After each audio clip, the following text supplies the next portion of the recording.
कुटुंब की शक्ति।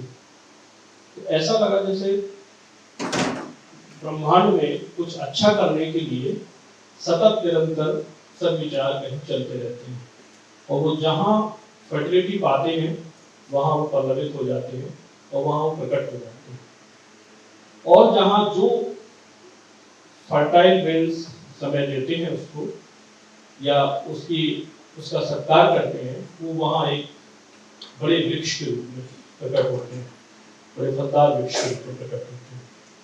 कुटुंब को लेकर के अरसे से निरंतर एक चिंतन चलता रहता है कि कुटुंब इकाई एक ऐसी भारतीय समाज की एक ऐसी व्यवस्था है जिसका अगर सही ढंग से परिपालन और परिसेवन उसका हो जाए तो संसार के सारे रोग दोष खत्म हो जाए। रखते रहते हुए भी जीवन शैलियों में तदंतर परिवर्तन होते हुए भी वो एक ऐसी केंद्रीय चाबी होती है, कुंजी होती है, जो सबको, समग्र समाज को एक रख सकती है। चाहे आप ईश्वर में मानते हो, चाहे ईश्वर में ना मानते हो, चाहे आप भोजन में कोई सामग्री ऐसी खाते हो, निषेध खाते हो और ना खाते हो, तब भी कुटुंब के माध्यम से आप एक बिंदु से जुड़े रहते हैं। ये भारत ही है जहां इस तरह की संस्कृति पाई जाती है, इस तरह का सामाजिक जो आंतरिक संरचना है वो पाई जाती है कि अगर आपको 1000 वर्ष भी किसी गांव शहर में रहते हुए हो गए तब भी आपका गांव, आपका कुटुंब, आपका घर कहीं न कहीं आपके नाम के आगे पीछे जुड़ा रहता है। परंतु पिछले 30-40 वर्षों में एक संस्कृति बुरी तरह से प्रभावित हुई है। वो संस्कृति थी, जब मैं मध्य प्रदेश में भोपाल में काम करता था तो वहाँ हम लोग जब अपने गांव से भोपाल शिफ्ट हुए तो वहाँ ये संस्कृति लुप्त प्राय लगती थी, जिसमें गांव का नाम जुड़ा रहता था। मैं एक कंपनी में नौकरी करा करता था तो डोर टू डोर मुझे वहाँ जाना पड़ता था, तो मैंने वहाँ देखा कि लिखा हुआ था पलका श्री वाले, तो ब्राह्मण थे, तो बेटी तिवारी थी, पलका श्री वाले।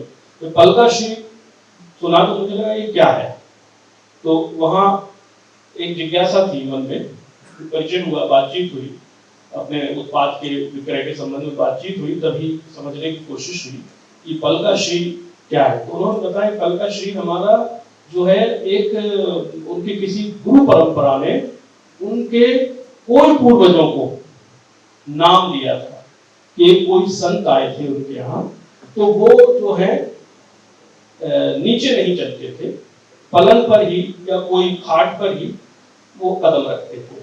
तो ये जो परिवार था, ब्राह्मण परिवार, वो उनके पूर्वज जो थे उन्होंने उनके आने के लिए प्रबंध किया था, तो उन्होंने उनका नाम पलकाश्री, उनको गुरु मान लिया, उनका नाम पलकाश्री रख लिया।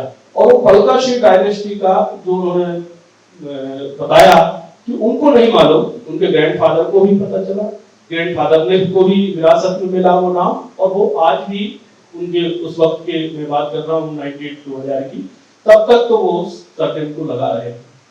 मैं इतने पीछे अपने दिमाग को लेकर जाता हूँ, उस समय तो मन मस्तिष्क में इतनी समझ नहीं थी, पर जब इधर आते हैं, आज के दौर में आते हैं, आज के वक्त में आते हैं, तो समझ में आता है कि वो जो पलकाश्री है, उनके परिवार के लोग, अगर कोई लंदन भी शिफ्ट हुआ होगा, कोई अमेरिका भी चला गया होगा, कोई भारत के विभिन्न अलग अलग जगहों में भी रह रहा होगा, तब भी उनको पलकाश्री शब्द जो है वो जोड़े रखा होगा, आज भी जोड़े रखा होगा। जब मैं रायपुर आया तो रायपुर में किराए का मकान खोजते समय मुझे बड़ा इतना अंदर से आनंद आया कि जब मैं पुरानी बस्ती के और प्रोफेसर कॉलोनी उस समय बहुत ज्यादा डेवलप नहीं थी, पर बहुत सारे मकान बन रहे थे, तो वहां मैंने देखा कि गांव के नाम लिखे हुए थे लोगों के सामने, कि दाहोद वाले, वीरपुर वाले, या ऐसे कुछ अपने कोष्ठक में लिखा करते थे। तो ये कहने को बहुत छोटी सी चीजें दिखाई देती हैं, परंतु हम जब इनके अंदर भीतर झांकते हैं तो हमें समझ आता है कि इन सब चीजों का कितना महत्व है। हमारी पहचान ये शरीर, जन्म और मृत्यु के बीच की नहीं है। हमारी पहचान हमारे जेब के खाली और भरे होने की नहीं होनी चाहिए। और हमारे यहाँ के कल्चर कभी रहा ही नहीं हमारी HIV। हम तो कभी आर्थिक रूप से किसी को रिकॉग्नाइज ही नहीं करते हैं। हम किसी को रिकॉग्नाइज करते हैं उसके कुटुंब से, उसके नाम से, उसके गांव से, उसकी अपनी जड़ों से। और यही हमारी सबसे बड़ी ताकत है। भारत अगर इतने बड़े बड़े हमलों के बाद भी रीयूनाइट होता रहा है, अभी फिर वही दौर है और आने वाले दौर में ये और बृहद स्तर पर पहुंचेगा, तो उसका एक ही कारण है कि हमने अपनी जड़ों की ओर बहुत समय तक नहीं देखा और फिर देखना भी शुरू किया है। ये सकारात्मकता है। एक फेज आता है जब हम अपनी जड़ों से कट जाते हैं, काट दिए जाते हैं, और एक फेज फिर आता है कि हम अपनी जड़ों की ओर भागते हैं। तो ये जो कॉन्सेप्ट ऑफ कुटुंब जो है, कहीं दुनिया में ये नहीं पाया जाता। राजाओं के जरूर, जार पंचम, जाज चतुर्थ और ये और फलां ढिमका, साधारण आदमी के भी एक उसके अंदर भी इतना गौरव। सिर्फ भारत में एक साधारण व्यक्ति, एक आम यूनिट, एक मनुष्य की यूनिट को भी इतना ग्लोरीफाई किया गया है कि वो अपने पीछे अपनी गौरवों की एक बड़ी थाती संजो करके हजारों हजारों वर्ष तक आगे बढ़ता रहता है। जब ये ताकत पता चली आक्रांताओं को, आक्रमणकर्ताओं को, तो उनको समझ में आया कि अगर हमने भारत के परिवार को, भारत के जातियों को, भारत के कुटुंब को, भारत के समरस समाज को अगर हमने तोड़ने में किसी तरह से भी कामयाबी हासिल की, तो हम वर्षों वर्ष तक राज कर सकते हैं। लॉर्ड विलियम बेंटिक को प्रशासनिक सुधार के लिए जाना जाता है, मतलब पढ़ाया जाता है, परंतु असली प्रशासनिक सुधार क्या थे उनके? असली प्रशासनिक सुधार तो यही सब थे, इन सब चीजों को खत्म कर देना। जो आपकी ग्रामीण व्यवस्थाएं थी, जो आपकी परिवार की, कुटुंब की, घर की, जात की, बिरादरी की, गोत्र की, ये सारी व्यवस्थाओं को किसी तरह से एक सरकारी खांचे में ढाल देना। भारत का समाज अपने आप में स्वशासित रहा है। भारत में अराजकता का कोई इतिहास नहीं है। भारत में जो कथित एक शब्द आता है क्रांति, जैसे पवित्र शब्द को जो बदनाम किया जाता है, क्रांतिकारी मतलब तोड़ दो, फोड़ दो, मरोड़ दो, जो बचे उसको और ध्वस्त कर दो, ये कोई क्रांति नहीं होती। तो ऐसी कोई चीजें भारत में बहुत ही राजकीय ढंग से जीने वाला मनुष्य होता है। राजकीय ढंग का मतलब गुलाम नहीं है। राजकीय ढंग का मतलब होता है आदर करना। सड़क के समक्ष सड़क बनाते समय अगर कोई पेड़ आ गया तो उसका आदर करना, ये राजकीयता है। उसको उखाड़ फेंकना, ये कथित क्रांति है। आप अगर सड़क संभव है बगल से निकालता है भारत का आदमी, और संभव नहीं है पेड़ से प्रार्थना करके उसको काटता है, उसकी पूजन करके उसको काटता है। ऐसे नहीं करता कि हटा दो, इसको राजकता बोलते हैं। जब ये राजकता कहाँ से आती है, मैं वहीं वापस लेकर जाता हूँ। ये जो राजकता, ये स्वयं स्वायत्त, स्वयं के प्रति अनुशासन, स्वयं के प्रति एक आदर का भाव, और ये आता है हमारे सबसे न्यूनतम, सबसे छोटी इकाई परिवार से, उसके बाद कुटुंब से। तो कॉन्सेप्ट ऑफ कुटुंब को इस तरह से ध्वस्त करने की कोशिश की गई, क्योंकि इसको ही अगर हमने ध्वस्त कर दिया तो फिर भारत कुछ बचेगा नहीं।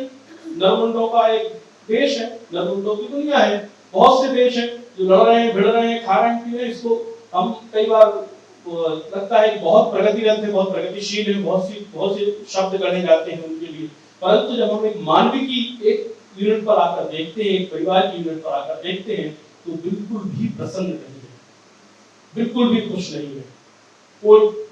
कोई भी अपने कामकाज में तनाव मुक्त नहीं है। तो भारत में वही स्थिति बहुत तेजी से प्रवेश कर रही है, बहुत तेजी से आगे बढ़ रही है। लेकिन सुखद बात यह है कि सर्वश्री रामदत्त जी, भाई साहब जैसे लोग और अन्य ऐसे विचार समय समय पर आते हैं।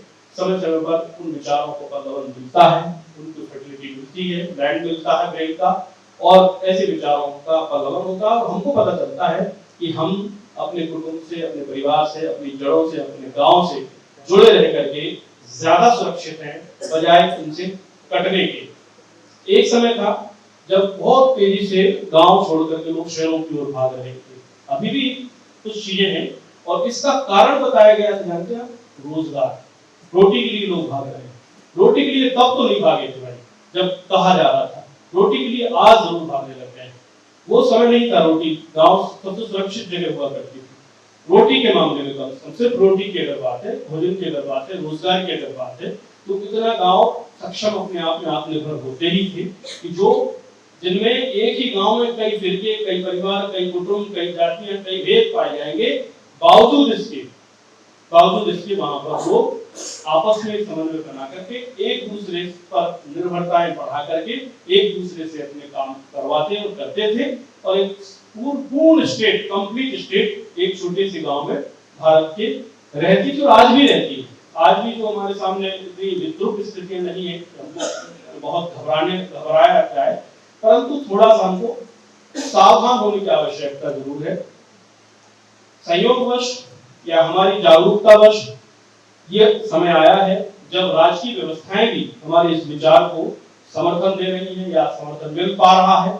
अन्यथा राजनीतिक और राजकीय व्यवस्थाओं से समग्र भारतीय समाज को कम से कम पिछले आजादी के बाद से तो कम से कम सहयोग नहीं मिला है कि वो अपने स्वयं को, अपने आप को, अपने आत्मा को या अपनी जड़ों को पहचान बनाए रख पाए, अपनी थाती को अपने साथ संजो कर रख पाए और उसको पहचान के रूप में निरंतर रूप से आगे बढ़ा पाए, ये नहीं मिला था। परंतु कुछ वर्षों से ऐसा हुआ है, भारत के अंदर हुए राजनीतिक परिवर्तन ये बताते हैं कि ऐसा हुआ है कि अब आप अपने गौरव के साथ जी सकते हैं। लेकिन ये जो कालखंड है, ये तो कोई वोटों के जरिए आया हुआ एक सपोर्टिंग सिस्टम है, ये तो कोई दूसरे राष्ट्रों से आया हुआ सपोर्टिंग सिस्टम है। इसको स्थायी अगर बनाना है, इसको सदा के लिए, चिरकाल तक के लिए इसको बनाए रखना है, तो हमको अपने खुद के भीतर झांकना होगा, हमको अपने खुद के भीतर बहुत सारे काम करने होंगे, और हमें अपनी पहचान को, अपने आप को पूरी तरह से जीवित और चैतन्य रखने के लिए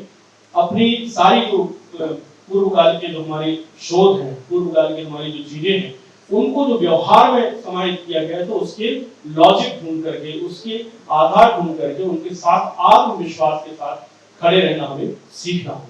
तो ये जो समय होते हैं, इस तरह से जब चिंतन आगे बढ़ता है तो एक से बढ़कर दो से बढ़कर चार, धीरे धीरे करके लोगों के बीच में वैचारिक जागरूकता आती है, और यही वैचारिक जागरूकता हमको रीढ़ देती है, हमको संस्कार देती है, हमको अपने ऊपर विश्वास करना सिखाती है। और अपने ऊपर विश्वास का अर्थ ये कभी नहीं होता हम किसी दूसरे को पीछा या नीचा समझे। अपने ऊपर विश्वास का अर्थ कितना होता है कि हम समग्रता में चीजों को देखते हैं, साक्षी होकर चीजों को देखते हैं, हम एक बड़े व्यापक दृष्टिकोण से चीजों को देखते हैं, और जो हम कह रहे हैं, और एक ट्रेंड और बीच में आया, एक मिनट और आगे मांगूंगा, एक ट्रेंड और बीच में आया कि हम हर चीज को आधुनिक विज्ञान से उसको वेरिफिकेशन मानते हैं, सर्टिफिकेशन मानते हैं। तो कुछ चीजों में ठीक है, ये बात समझ में आती है, क्योंकि आधुनिक विज्ञान हमको पढ़ाया गया है और लगातार हमको बताया गया है कि इससे प्रमाणित चीज ही प्रमाणित होती है, परंतु उसमें अभी शोध संपूर्ण नहीं हुआ है ना, अभी तो उसमें बहुत सी चीजें चल रही है।